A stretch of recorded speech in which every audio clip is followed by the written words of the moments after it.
You're listening to an Anazao Ministries podcast.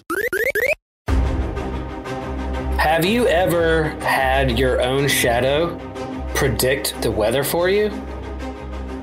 If so, you're in great company, because today we're going to talk about shadows and Groundhog Day. Welcome to Systematic Ecology, where we're going to discuss not only one of my favorite Bill Murray movies, but also one of my favorite movies of all time, Groundhog Day.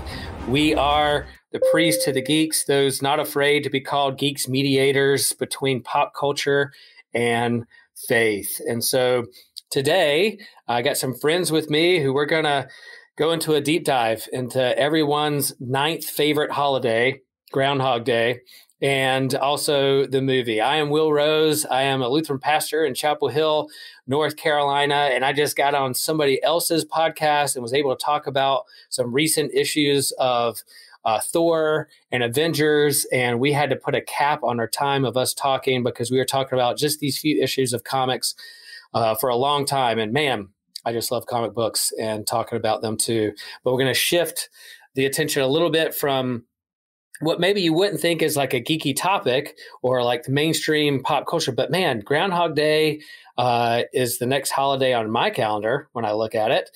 There are no such thing as Hallmark cards that says Happy Groundhog Day on it that you can give to your friend or neighbor. But there's an awesome movie out there that helps us go into the lore of Groundhog Day. So we're excited to share with you and talk about how much we love this movie.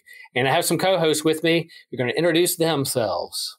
All right. Sounds great. My name is Dan Stoyer, aka Superfan Dan. I'm a home health physical therapist assistant by day and a podcaster by night, as I am the host of Finish Last.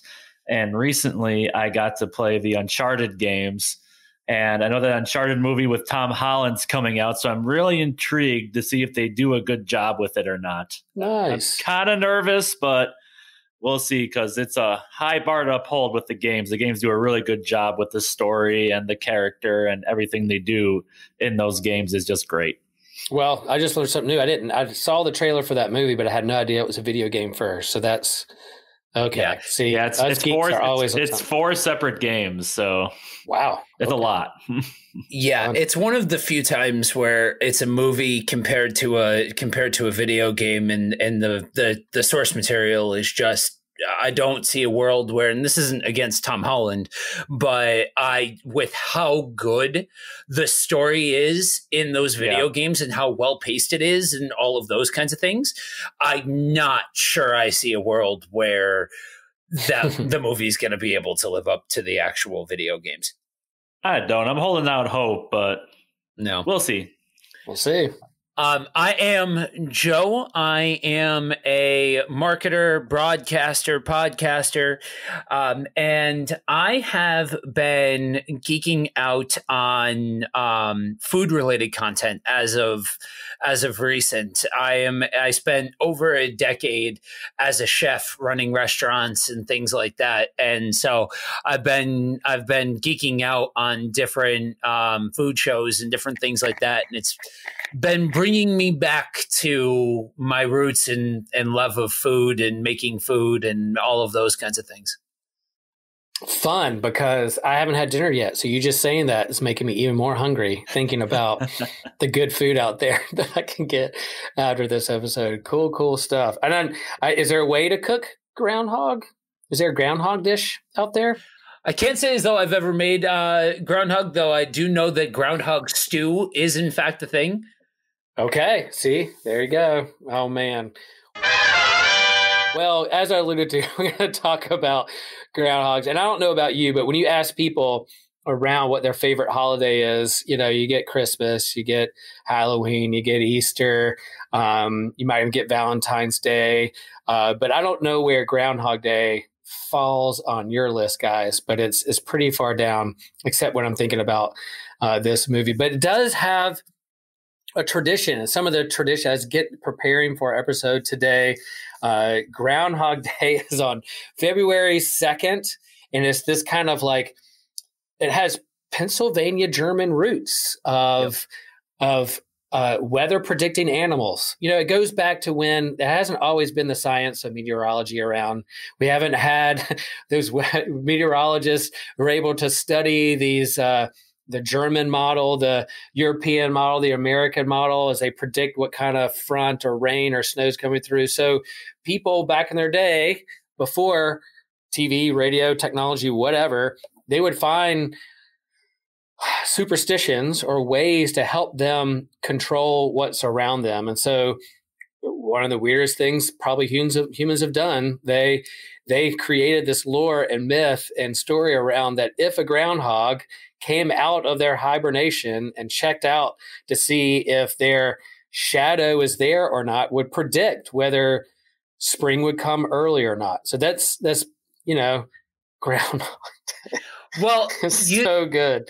You think about it, and so I'm from Pennsylvania, so I grew up with hearing about this and experiencing this and all of that. And you had two general groups of people. You had the people that went for the pomp and circumstance because it was a whole thing. There was a parade. There's everybody comes together. It's a small town. Punxsutawney is a very small town, and so like this was kind of like the Super Bowl of this town. Like people came from around and tourists, and a lot of shops would make their money for the year over the weekend of Groundhog Day. And then you had the people who bought a little bit too much into the gimmick. And you could tell because like they were up and they were convinced after this thing was, after like the whole deal was done, that like that was what it was going to be, that like if they saw a shadow, if he didn't see a shadow, that was always the thing. Now here's the thing, right? When you have an event happening in front of a whole group of people where everybody is shining camera lights and camera bulbs and flashes and all of that kind of stuff, what naturally occurs as a result of light being shown on something? A shadow for the thing to see. But c'est la vie. You still, you don't, it's almost like a rite of passage on the East Coast to see Groundhog Day from a very young age. And this movie came out when I was 4. Yeah, I was 4 when this movie came out. So there you go, Will. Go ahead and let that one share my story later. I'll share mine later. I'll share my my story of seeing this movie. I was not 4. I was not 4. But I still remember, like, from a very young age, knowing about this movie and all of that. So. Yeah, and you could probably psychoanalyze like what humans do in terms of shadows and winter and the seasonal depression and coming out. Like, look, here in North Carolina, we've had a couple weekends of snow. It was fun. But dude, I'm a beach guy. I want summer. I'm already done. They're even like predicting snow for this Saturday was going to impact like church services for me on Sunday or not. Here we go again, the 3rd weekend in a row. And I'm already ready. So I can understand people in the Pennsylvania area or other like cold Germanic lands who are like, I'm ready for this to be over. Can there any sign out there? Is there any sign that would give us hope that spring is coming soon? And so you form it around these rodents, as Phil Connor would call it in the movie, to go from there. So it's pretty fun. It does have, Catholic and Lutheran and Germanic traditions, and I think it's called Candlemas at some point. That's also connected to Christmas and like what's coming up soon. We're in the church season of Epiphany, of what is this light shining or this gift given to us revealing. So that it has some roots there. But of course, every town wants to have its festival to bring in some crowds. My own hometown had the Azalea Festival in the spring. The azalea start sprouting and they form whole concerts and food trucks around to kind of get people out and about. So this is Groundhog Day is another reason to do that, right? Yeah, I mean, I'm from Wisconsin, so I'm all for a tradition that can hopefully shorten winter. We just had -10 degrees out yesterday and snow, and to the point where your face hurts if you're outside too long. So I'm all for that. And what's So you're funny like, is wah, Will, you had 1 inch of snow. Wah. You're like, it's a culture up here. I totally get it. But what's funny is when I was a kid, how I got introduced to Groundhog Day was a Winnie the Pooh episode. Okay. Of all things, Winnie the Pooh. And it was Rabbit wanting to start his harvesting or his planting early. So they dressed Piglet into a groundhog. And of course, they cover his eyes because he can't see what's going on. And he goes, "Okay, Piglet, can you see your shadow?" And he's like, "I don't think so." Like, "Oh, yay, winter's done." So Rabbit starts planting everything. And of course, the next thing, there's like 5 feet of snow and they all blame Piglet. And then it goes on from there. But okay, there you go. But just this movie, the first time I saw it, it was an absolute blast. And actually, the third time I saw it, my sister showed up halfway through the movie. And it was so funny seeing her reaction because she's like, "Dan, why is it always 6 a.m.?" Like she was so confused. And I'm like, "You need to watch from the beginning. It'll make sense." She's like, "Why is it always 6 a.m.? Why is this movie called 6 a.m.?" Yeah, it's one of those movies where you can't come in late. You got to see from the very beginning. Yeah, as we said, like this Groundhog Day, 1993 movie starring Bill Murray. It wasn't that long ago on social media. I was just having fun and kind of thinking through all the movies that Bill Murray has been in and did this kind of informal poll to ask people what their favorite Bill Murray movie was. And of course, Ghostbusters come up or Caddyshack and what about Bob? But then Groundhog Day was definitely top of the list. And as much as I love Ghostbusters, I think Groundhog Day is my favorite because of what it made me feel. I'll share. I was in college when this movie came out and actually saw it in the theater with my buddies. And I remember seeing this movie and us coming out of this movie being like, wow, it had such an impact. It was almost is analogous to It's a Wonderful Life, right? Where someone examines their life and they have this transformation happen. What do I value in my life? How do I want to live my life? What do I want to do with this precious time that's been given to me? And we came out of that movie going, let's live. And I think what we did was we just like, yay, it's 12 o'clock at night. It's midnight. Let's go get donuts. So we just went to like Krispy Kreme and got hot donuts, I think is what we did. So that's how we lived large when we were in college. We weren't the big partiers. We went to Krispy Kreme. But we were like, let's not go to bed. Let's just keep living. But pretty amazing movie. And guys, I didn't even know that until again examining and studying this movie a little bit. Of course, I know the movie beat for beat and the plot and the comedic genius that it is. But I did not realize, maybe you guys did, but Harold Ramis was the director. Egon from Ghostbusters.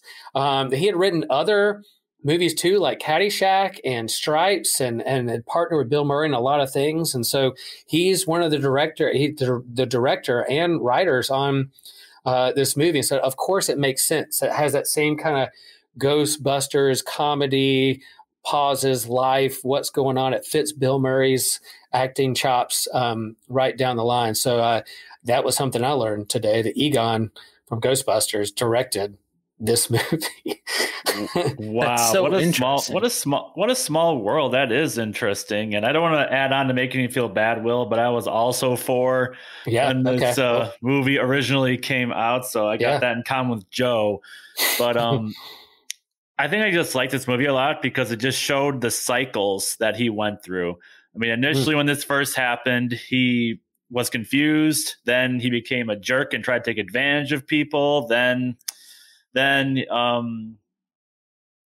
went through like that short phase where he committed suicide almost every day. And then it followed him wanting to try to help people and just trying to help the guy that was homeless or trying to help the community in general until the end of the movie when everything finally clicks, the snow falls down and then life moves on. But that really got to me, just saying all this cycles goes. It always makes me wonder if I could redo one day of my life, what day would it be? And I have way too many to choose from.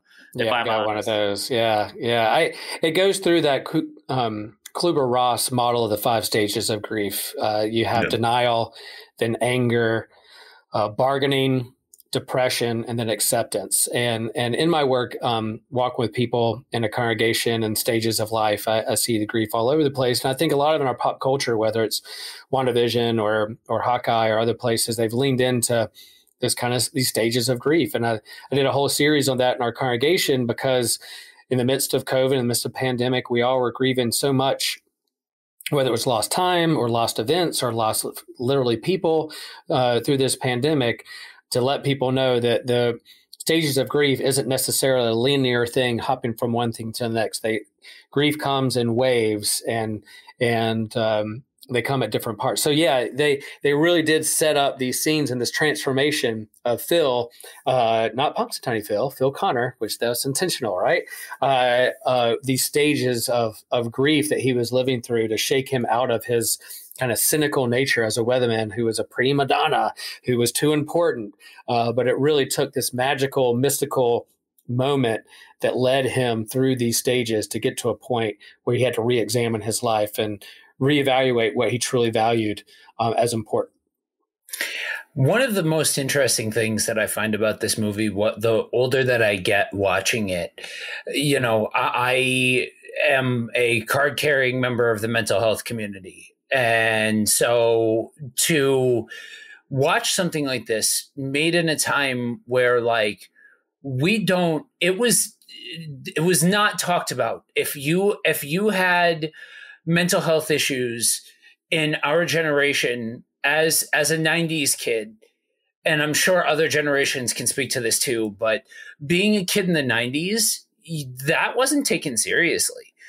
And so to watch this movie that was made in 93, be willing to at least start the conversation of not to be whatever, but we find this movie is funny, right? All three of us would call this a funny movie. This is technically a comedy. Dude kills himself several times in this movie. You know what I mean? He drives a car off a cliff and all of those kinds of things. He electrocutes himself in a bathtub. Right. I forgot about that one. Yeah. Right. So, but to see this attempt, I'm of two minds, right? Because I watch this movie and I'm like, man, we have come a long way with at least accepting there to be some kind of conversation, especially within the Christian community, of not just, shoving scripture and choose joy down people's throats. But, at the same token, man, at least they were willing to start that conversation. At least that conversation had to start someplace. You know what I mean? Was it perfect? No. But at least it was willing that somebody was willing to go there and to have part of this conversation, Yeah, they classify as a kind of fantasy comedy. So you have this kind of magical element, which I find interesting. They never explain why it happened other than just his own life of trying to wake him up from cynicism and complacency.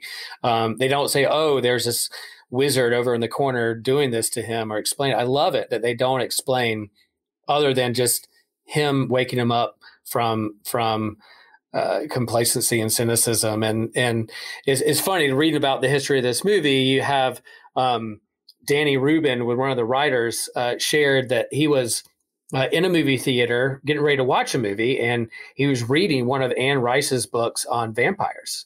And as he was reading it, he started thinking about immortality. And he was like, if you had all the time in the world, what would you do with it? If we were limited time, does that make a more sense of urgency to live your life to the fullest? Or if you had all the time in the world, would you do whatever you wanted? And then Harold Ramis was a part of it. And he was like, what's the nearest holiday on the calendar that I'm looking at? And he said, oh, Groundhog Day. So they didn't attach it to Christmas or Halloween, or there's what is a holiday nobody ever thinks about? Groundhog Day. And so they wrapped it around the story around that, which I think gives it some more credence, or at least you notice it more. If it's just another Christmas movie, you'd be like, okay, it's just trying to be It's a Wonderful Life or Charlie Brown Christmas, whatever. But it stands out a little more. And so this guy trapped in a time loop, I think you're right, Dan. It's what do I value? What would my day be? If I had a day that I could live over and over again, what would it be? I know mine would be my wife and I honeymooned in Tahiti. And there was a day when we woke up and had a breakfast buffet, and I actually took my surfboard out and surfed a day in Tahiti. And then we came back. It was a beautiful, and I was like, if I could have one day that I lived over, that would be the day. But then I started thinking about, what about my kids? Or what about, what would I be how long would that be where we'd be like, oh, I'm being driven mad? And people in our lives, there are oftentimes we feel trapped in the same day, in the same routine. Every day I wake up and I go to work, I clock in, I do these things. What brings us joy? What do we value? This time loop of life during the shutdown of the pandemic, we're still in the pandemic, but in terms of like those initial few months of this thing, we were like, oh, I can't tell one day from next. The same thing's happening every day. What am I doing with my life? Those questions are huge, and it takes something like this kind of storytelling to help us reevaluate our own lives and vocation and calling.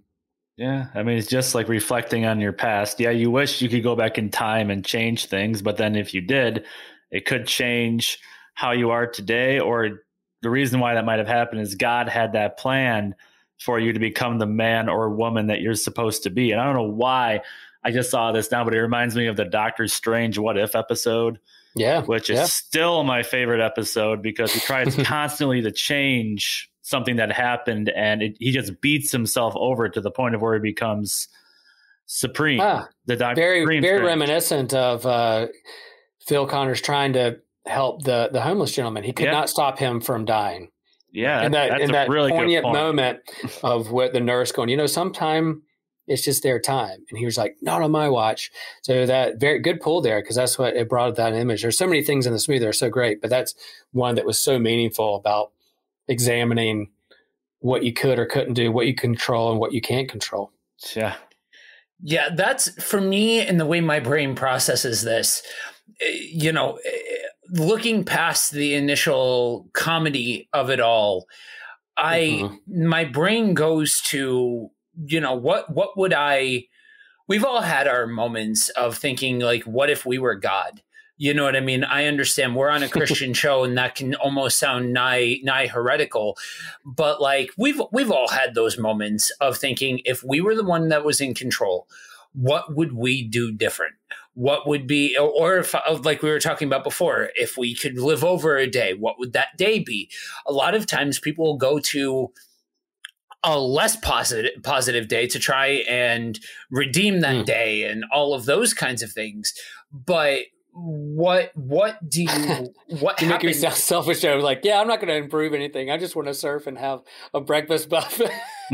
But you're right. Like my mind psychoanalyzed me now. Like, oh, I would go for the great day. But yeah, there's most more meaningful days you could go back to and say, I'm going to change this and do it. But yeah, you're right, Joe. Like that, what would we do if we had that godlike power or not? Right. But what does that change? You know what I mean? Like if you take that bad day out, if you take that period of your life out, or if you take something and you change it like that, what does that change as far as the type of person that you've become, your relationship with God, all of those kinds of things? Not to go, too far down the whole butterfly effect thing, but at the same token, like all of these things, both good and bad, make up the sum total of who we are. And so what happens when you start to pull out those pieces? And what kind of effect does that have? You know what I mean? Yes, there's the inherent idea that if I could live the same day over and over again, there's an inherent immortality to that. And we see that to be part of the movie and all of those kinds of things. And he even tells her, I think I'm a god. Doesn't he even say that out loud? Yeah. It wouldn't surprise me. He in the movie, he was like, I'm a god. She's like, oh gosh, what are you talking about? He's like, no. I watched this. And so he plays with the idea. They name it. They name it. It's crazy because she actually believes him too. Yeah. Right. Yeah. Yeah. And you wonder what kind of, I think that's one of the, it's so fascinating to see somebody try and make some kind of depiction of what kind of effect that would have on the human psyche to go through what, like that reconciliation process of, okay, so we all wish sometimes that the gloves were off, right? That we could do whatever we wanted to do. But what is the psychological effect of all of that and kind of being your own master in that regard? You know what I mean? Yeah. As you said, it deals with some very heavy topics, and it is a comedy, and that comedy almost disarms you so that it's more palatable. I think like horror or sci-fi, they have their purpose to help you deal and cope and imagine and think through things.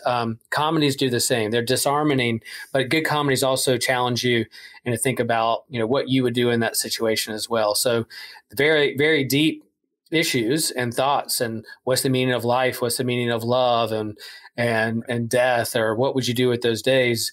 This comedy makes it more palatable and disarming, that you can digest it a little easier, going back to your kind of food analogy. And man, like you said, like nothing matters. He was sitting there in that restaurant, one of the greatest. Oh gosh, he was sitting there eating whatever he wanted to eat. He didn't care because he was going to leave the next day. He was eating tons of cake. He was smoking cigarettes. He was drinking tons of coffee. He was like, nothing matters, because there's this nihilism of like, well, I'm just going to live the same day every day, and it's not going to affect my heart or health or whether I live or die the next day, because I'm just going to relive this over again. So why not enjoy this entire cake on its own?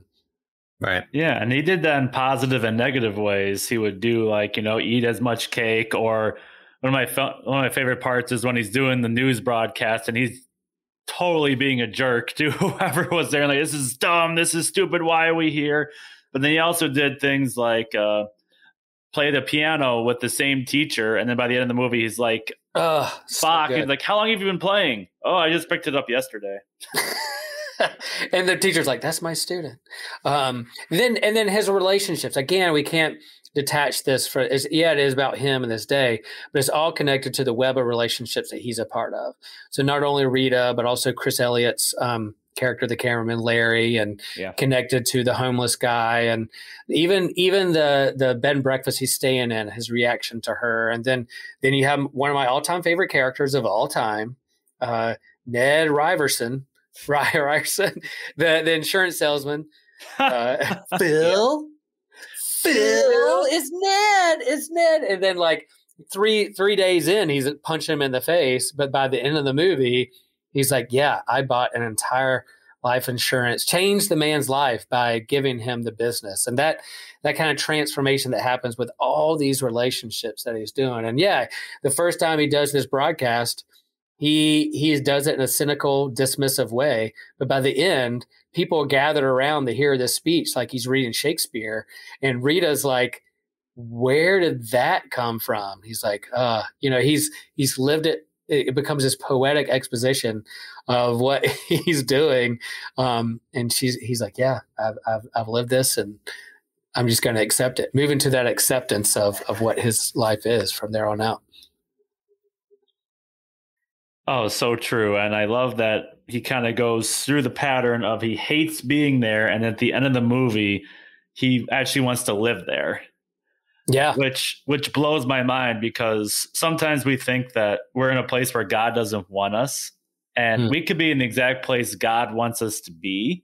It's just that we need a different perspective on it. We got to sometimes take a step back and be like, oh, maybe this is the place for me. I just had to look at it from a different angle. So that part always gets me too.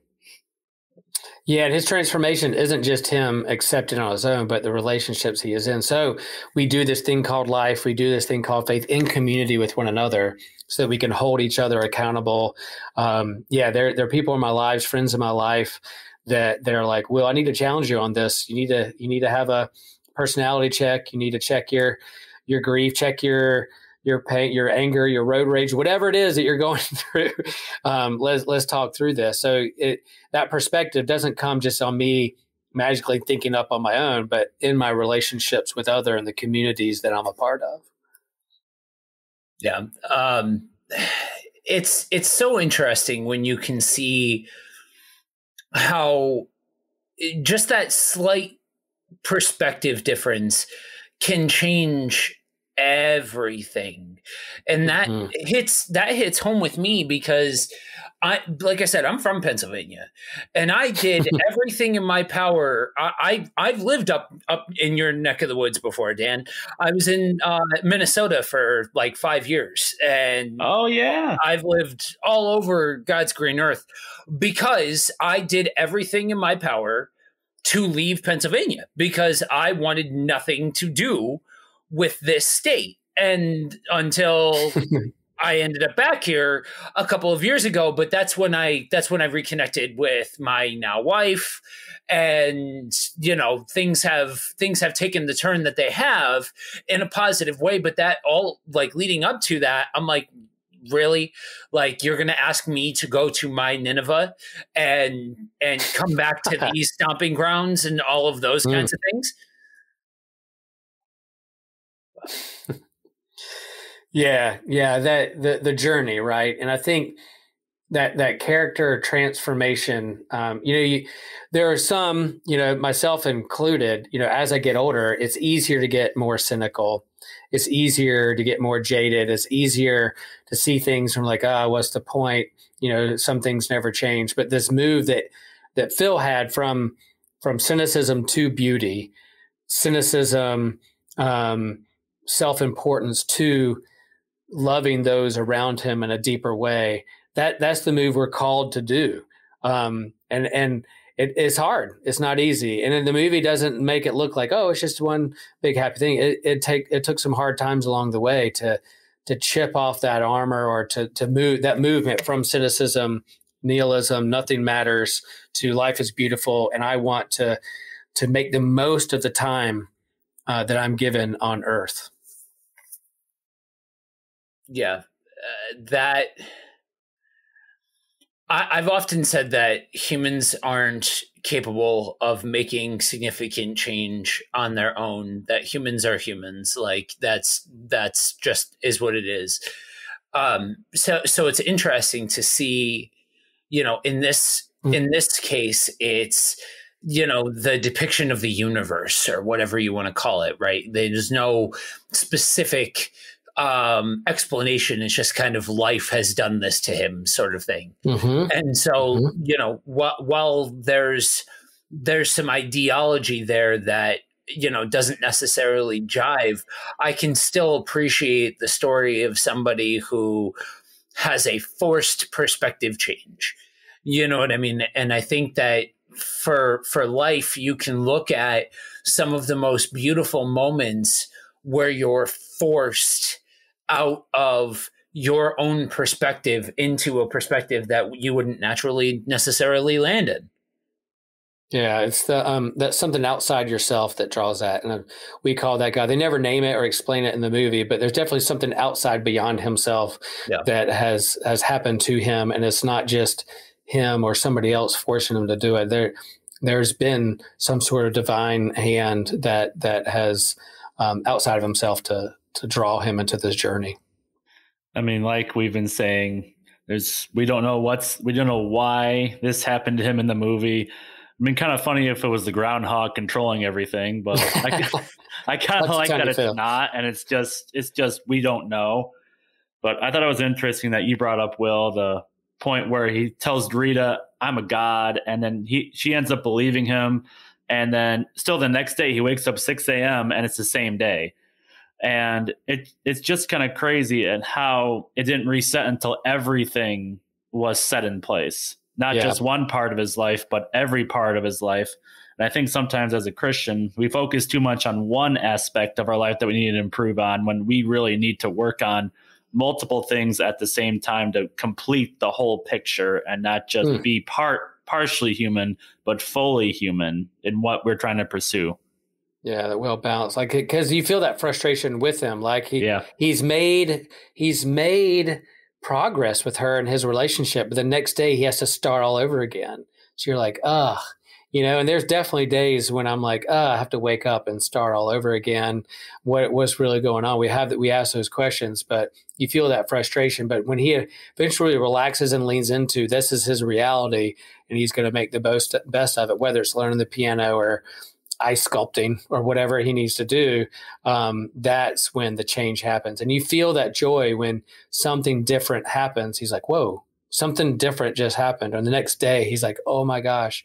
And I have to ask you guys, like, whenever you hear Sonny and Cher, I Got You, Babe, what do you think of?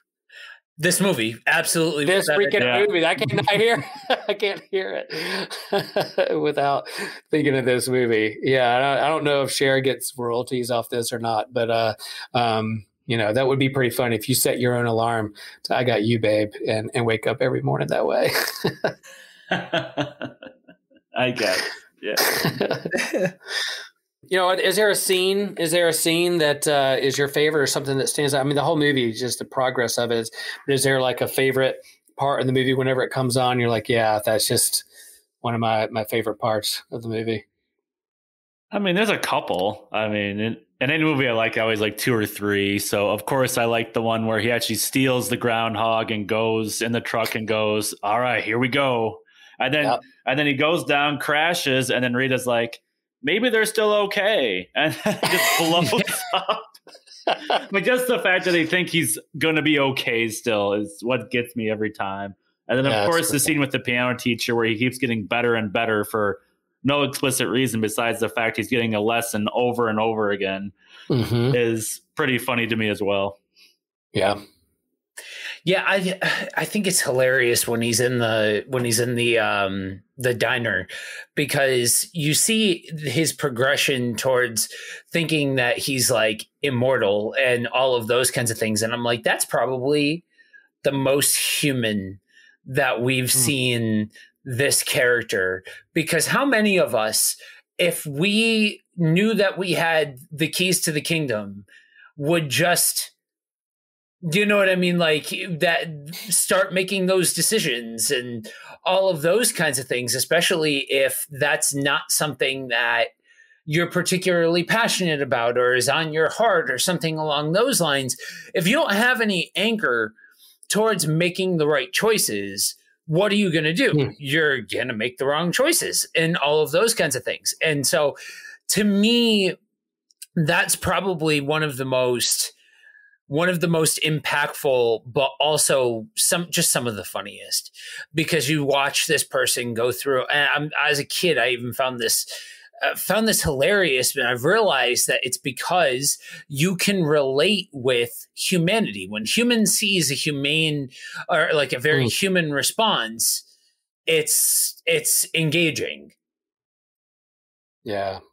Yeah, and I think another one of my favorite shows of the last few years was The Good Place, and I don't know if you guys watched that show. At first, I was like, I'm not going to watch that show. It's them doing. I'll get too judgy. I know I'll get judgy. Like doing religion or faith and stuff. But my daughter was like, "No, Dad, there's a twist. You need to watch this. It's really good." And we just fell right into it. And again, they play with that philosophical theme of what's your anchor.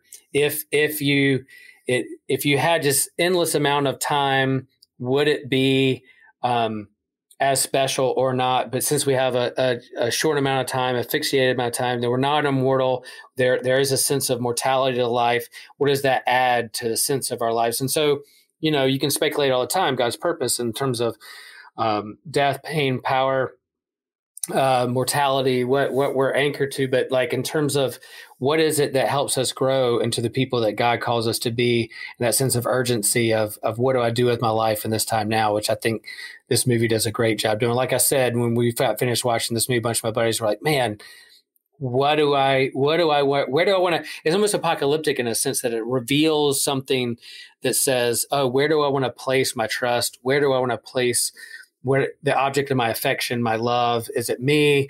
Is it the food? Is it money? Is it power? Is it fame? Or is it the relationships that's been entrusted to me? Yeah, I'm glad that you keep bringing up the relational aspect of it, because, yes, it is ultimately about him and how he, his personality and things like that. But reconciling the different relationships that we have it's very important to overall overall well-being. And I mean that in a Christian sense and in a person sense, you know what I mean? Because I think that there's non-Christians that would agree all the same that the emotional health of the relationships around us matters. And it's usually indicative of the type of person that you are and the type of energy that you put out and, all of those kinds of things. And so it's interesting that you almost are watching these relationships as the barometer for how he is as a person and who he is as a person and the effects that all of this is taking on him, you know? Yeah, barometer or thermometer is getting colder. Is our shadows. Yeah, what's the temperature of these relationships going on in this deep winter? Whether you like snow or not, we know our beloved co-host Joshua hates snow, but like in terms of the imagery of weather and relationships, cold versus hot versus all that, it all comes into play there. And I mean, truth is truth, love is love. In terms of these universal truths of human nature and relationships, everyone can relate to what's happening and this progression and transformation in his character. Yeah, I mean, far as relationships go, I think you hit the nail on the head earlier, Will, when you said this kind of has It's a Wonderful Life effect, and that one person has that much impact on their community around them in a positive or a negative aspect. Where, oh, it's just another day. This is boring. Let's get over with. Or what can we make most out of this day? And how can you help make that day even better? So, I mean, just seeing that transformation throughout the movie was a lot of fun, and also reflected on how we can be in our communities as well. Yeah, I think, you had the two ends of the spectrum. One is like the nihilism of like nothing matters, whatever I do doesn't count because we just live in a universe of chaos and chance or whatever. And the other end is like every single choice matters, and you become paralyzed. You're like, if I use my turn signal or not, I could unravel the fabric of the universe. Like you could also paralyze yourself by the decisions you make. So there's a balance in there of like, yeah, I know that I'm held by the embrace of a loving, grace-filled God. But also my actions and behavior and how I treat myself and others matters too. Right. What you do matter. Your life matters. The decisions and choices you make do matter. But I'm also a part of something larger than myself. So that kind of balance, which is why we do it in community, and we hold each other accountable to that. When I'm too unbalanced or go one direction, my brothers and sisters can help me, draw me in a new direction.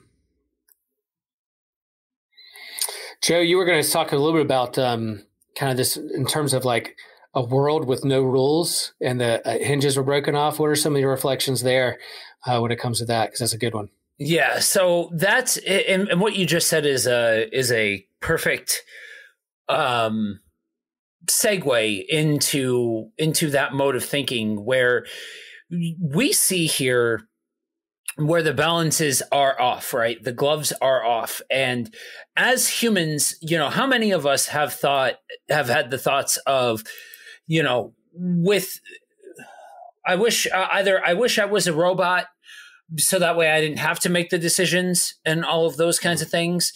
Or I just wish that I didn't have to play by the rules. I wish I didn't have this body. I wish I didn't have these limitations and all of those kinds of things. Well, it's the whole idea of you be careful what you wish for because you just might get it sort of thing. And what does that do to your ultimate mentality and the way that you interact with this world and all of that if all of those rules were gone, all of the guardrails were gone? You know what I mean? I have the personal opinion that I think every person is inherently born with a sense of morality. Because morality has existed, because good and evil has existed, that humans kind of instinctually know, even if they aren't Christian, that they know that they've wronged somebody or that something is askew, or like this inherent sense of justice and those kinds of things. If nothing has consequence, then where is the justice? If nothing has consequence, then where are the lines? Where are the guardrails? Where is everything in place that kind of gives the universe and life purpose and meaning and all of that? And if left in your own hands, what do you do with the fact that you are, if you can do whatever you want and still wake up at 6 o'clock the next morning and all of those kinds of things, in all standards of measurement, yeah, that would make sense. If you're not looking at this from a Christian perspective, and you are reliving the same day over and over again, what would your first inherent idea be? That you are a god in that regard. Well, what do you do with that? And I think that it's almost Greek tragedy in a sense when you look at the way that this plays out, because you have the Greek gods, you have these other depictions of gods that are just, they spend their life trying to entertain themselves or trying to bring purpose and meaning and all of those kinds of things while indulging all of these practices and all of that kind of stuff, that you have to hit this point of realizing that all of the guardrails, all of the asterisks and all of that kind of stuff, that's what keeps me on the straight and narrow. You know what I mean? Like, yeah, there are some days where I wake up angry the fact that I'm a human. I wake up angry about the fact that I am part of a fallen creation, that I myself am fallen, all of these things. But at the end of the day, if you take all of that away, you're left with something way, way worse. You know what I mean? And I think that's one of the most beautiful things about this movie is it's daring to go to that place of asking those questions, especially for people like myself that have death phobia, that have that struggle with nihilism, that struggle with all like these thoughts of, well, what in the wide world of sports is the point? What is the point of all of this? You know what I mean? And willing to ask those questions and then depict what it would be like if all of those things changed. Right. There's a moral arc to the universe, and it bends towards justice. It bends towards love. And so, yeah, if you know, I can think we're coming off Martin Luther King weekend. We're heading into Black History Month. I think of someone like Martin Luther King who was wrestling with justice and racial justice. If there wasn't a moral arc to the universe, then what would it just power taking over power, replacement of power? Or is there like this kind of way of a trajectory that we're being called to as an example that Christ led us down the road? So I think, yeah, what is the moral arc that the universe is bending to? If there is none, you know, why do any of this? But if there is, I want to be a part of that, and I want to align my life with where that trajectory is going to.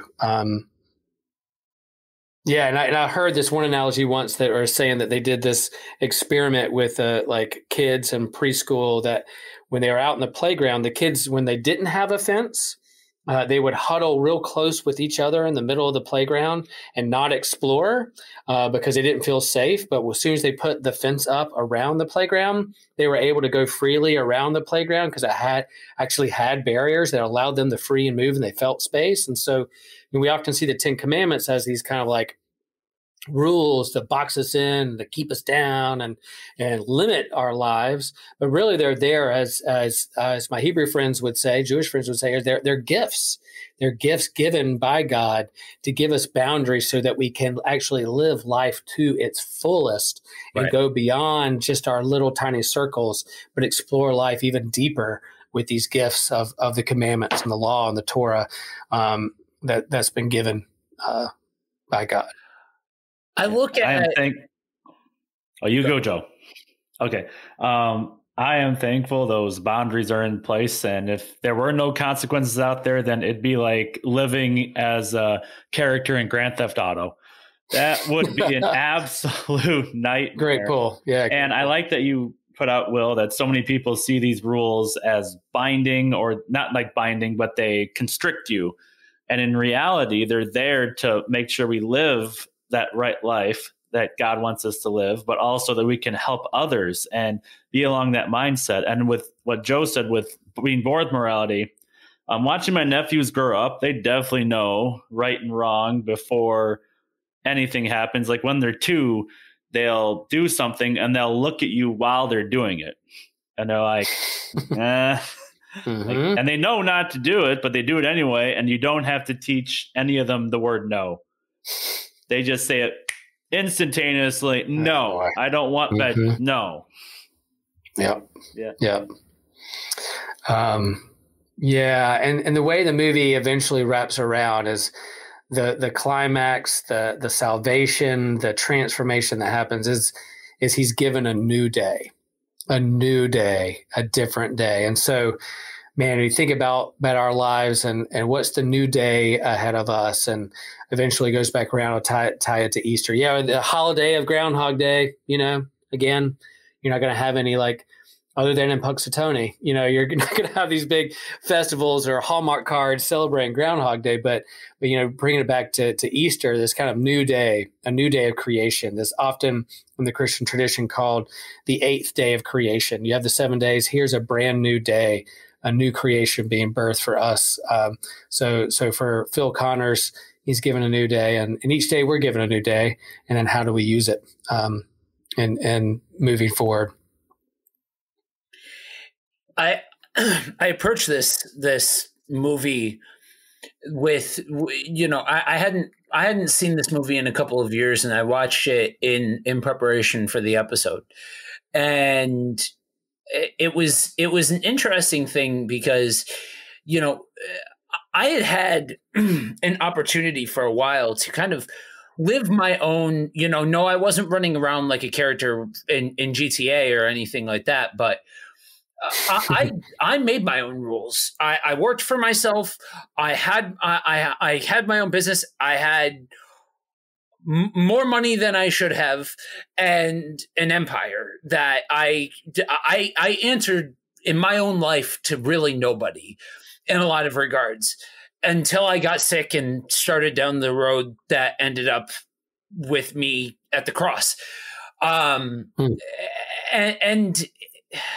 I used to think that, that this whole thing was all just rules. It was all just man-made rules to keep people in line, and that were used by powerful men to subjectify certain groups of people and all of those kinds of things. And sure, humanity is broken. Yeah, sure. Maybe we can point to historical points where Christianity was used as a controlling mechanism and all of those kinds of things. Everything can be used in a negative way by a broken creation. But at the end of the day, I have to look back objectively at the last couple of years and look at my life since I've been on the quote unquote straight and narrow, when I'm living my life with a purpose and with rules and with regulations and all of those kinds of things, kind of closer to coloring within the lines, if you will.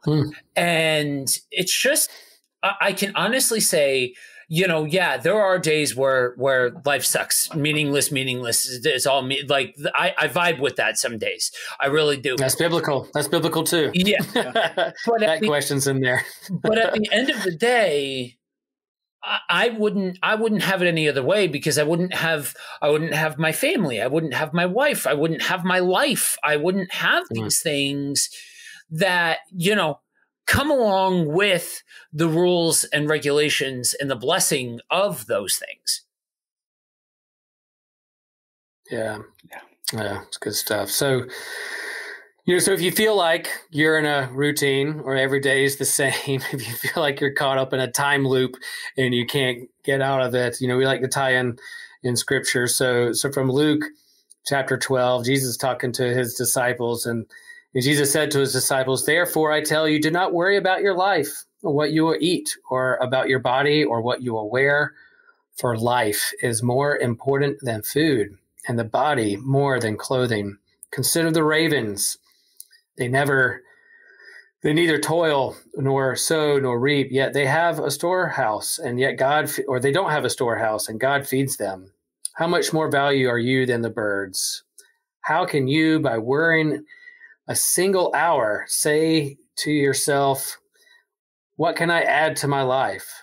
If you're not able to do the small things, then why worry about the rest? So consider the lilies, how they grow, and how they neither toil nor spin.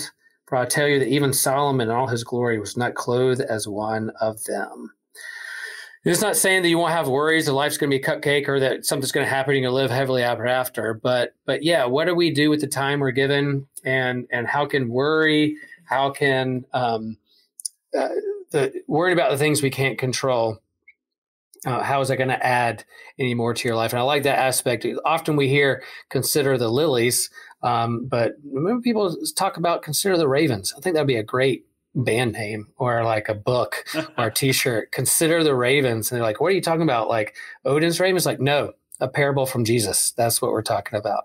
He said, watch those ravens and see how they live. And so we hope that this Groundhog Day, that you'll be able to rewatch this movie. I'm sure it might be on a TNT or a network, or pull it up on around Groundhog Day, and you can look at it through a different lens and kind of reevaluate your life and your time and what you have going on, and how we can all grow in our lives and grow in the relationships that are entrusted to us. All right, fantastic. Ready for the wrap up? Let's wrap it up. Okay, let's wrap it up here, guys. We'll start off with Joe. Any recommendations you have for our audience here on anything in particular? Yeah, I would recommend, this movie, because this is, everybody has to experience this ridiculousness at least once. But outside of the movie, I have been binging on, we did an episode a little while ago on Ultraman. And it sent me down this rabbit hole of different tokusatsu shows and things like that. Especially if you're a 90s era kid and stuff like that, definitely take a look at some of this stuff like Super Sentai, Kamen Rider, Ultraman, all of those kinds of things. How about you, Will? Yeah, man, there's some good TV out there right now. Like some of it, can be scandalous to admit to as a pastor on that. But man, there's some stuff on HBO right now that is so freaking good. And then I was a little slow on Book of Boba Fett, but the latest episode, episode 5, chapter 5, was just everything I wanted in Star Wars. Man, it was just so good the way they tied a lot of things in and had a blast with that. So yeah. And and I'll do a little plug too, like in terms of I actually have a short little book on Amazon called I Sure Am Gonna Miss That Guy. And it's really we talked about Easter here and holidays, that I have compiled my Holy Week sermon from Good Friday, Monday, Thursday, Good Friday, into Easter into a little book with some stories that I share with my congregation. So if you want to go to Amazon and grab that, but it made me think through kind of the center and core of the Christian faith, which is Easter and the chief holiday. Christmas is a lot of people's favorite holiday because you get a lot of gifts. But in terms of the Christian narrative, Easter, there wouldn't be a Christian faith without Easter. And so I always say Easter is my favorite holiday because of that. So if you're interested in my kind of take on that or my preaching style, you can grab that book really cheap on Amazon.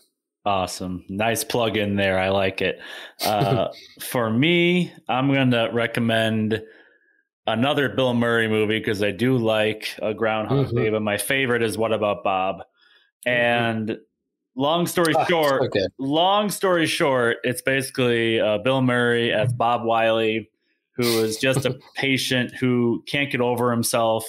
He sees a psychologist almost every day or every week, and he meets this doctor. They meet one time, and the doctor goes on vacation. Bob follows him, and by the end of the movie, they switch roles, and just that journey is hilarious. So I would highly recommend watching that movie. You will laugh your head off, guaranteed. And before we go here, just if you want to connect with any of us, we'll share that information right now. So Joe, where can people find and connect with you? Outside of SG, y'all can find me at buddywalkwithjesus.com. Buddy Walk with Jesus is one of the shows that I host along with Kingdom on the Road. You can find me on Facebook and anywhere that you can find podcasts at both of those. How about you, Will? Yeah, I'm on Facebook and Twitter and Instagram as well. it's good to be a part of this podcast. And I want to recommend or just encourage you that we have a really cool group on Facebook, Priest to the Geeks, that has different folks that are chiming in and asking questions and sharing memes. And part of our goal of this is to kind of expand and invite people in and grow a community where we can nerd out and geek out, but also kind of process all this stuff together. So really cool group. And if you have a suggestion of what a topic or something we haven't covered yet, or have a hot take on something we share, then share it with us. Let us know. I agree. You guys in our community are so awesome. We're so thankful for each and every one of you. And if God willing, if it keeps growing, that just excites me. That is great. As far as me, outside of Systematic Geekology, you can find me on Facebook, finish at www.facebook.com/finishlastpodcast, Instagram finishlastpodcast, and Twitter at finishlastpod, as well as my email finishlastpodcast@gmail.com. And like Will said, you can connect with us on our Facebook group, or you can go to our website in the description to let us know what you have been geeking out on and what we should be geeking out on as well. Because remember, we are all a chosen people, a geekdom of priests.